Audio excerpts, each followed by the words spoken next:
All right, so we'll move on to our next story. And this is about Alphano, brief update on Alphano. And in actual fact, on the 7th of September, the yacht Alphano left the port of Falmouth Harbour for the first time since September last year. Now, regulars will know that the yacht has been stuck in Antigua for over a year since apparently being abandoned by her owner. The yacht's departure was, however, short-lived. It was a temporary departure as they were actually testing systems on board after repairs were made by a visiting engineer. Now, this is according to Darwin Telemac, who is the port manager, and he was speaking to the Daily Observer, which is a local Antigua newspaper. Now, Mr. Telemac said that they flew in an engineer to address a challenge that existed on board the ship. He said the ship has many challenges, and the captain wanted someone to have a look at a console that manages the movement of the ship. To avoid any confusion here, challenges means problems, right? People always say challenges when they want to put a positive spin on a problem.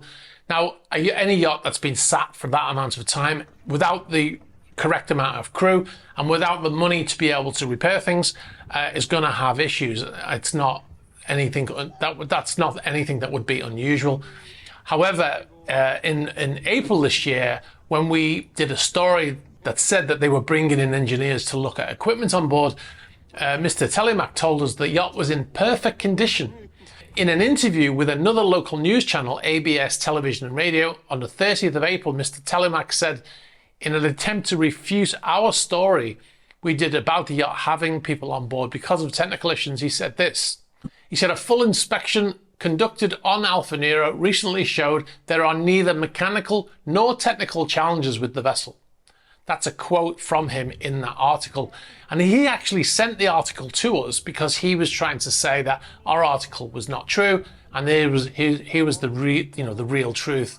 But now he's saying the ship has many challenges, which is the same thing. He even says it in that quote. It shows there are neither mechanical nor technical challenges with the vessel. Anyway, the bill for the engineer was of course picked up by the government of Antigua because they now own that yacht. Now, according to the same story in the Observer, the bill was approximately $8,000 to $9,000, but he was flown into Antigua to do it.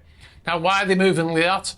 The reason for the haste in getting engineers on board and test sailing is the hurricane season is approaching, and there is actually a hurricane in the Atlantic called Hurricane Lee, and it's strengthening and expected to become a Category 5 hurricane.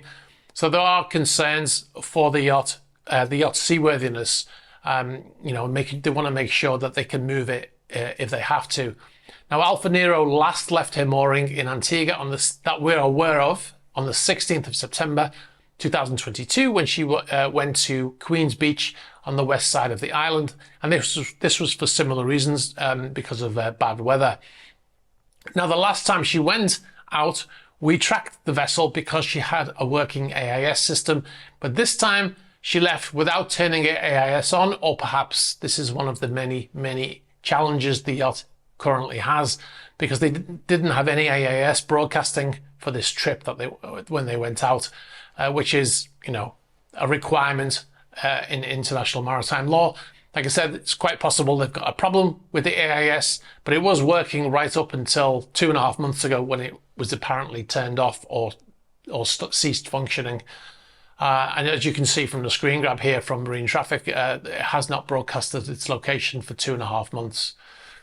Hi, thanks very much for watching this video. You've been watching a Super Yacht News clip.